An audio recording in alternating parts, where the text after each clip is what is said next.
عن جابر بن عبد الله رضي الله تعالى عنه قال قال رسول الله صلى الله عليه وسلم قال ألا فإن أصدق الحديث كتاب الله وخير الهدي هدي محمد صلى الله عليه وسلم وشر الأمور محدثاتها وكل محدثات بدعة وكل بدعة ضلالة وكل ضلالة في النار। রাসূল সাল্লাল্লাহু আলাইহি সাল্লাম বলেন, আল্লাহ তাআলার কথাই হচ্ছে সর্বোত্তম সর্বোৎকৃষ্ট গ্রহণযোগ্য কথা।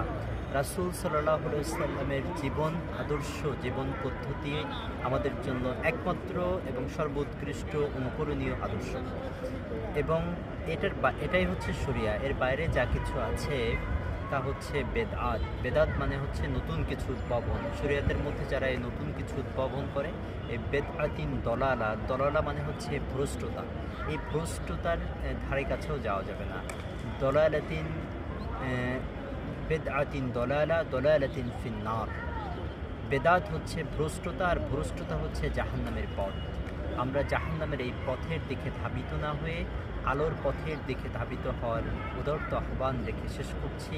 আসসালামু আলাইকুম ওয়া রাহমাতুল্লাহি ওয়া বারাকাতুহু।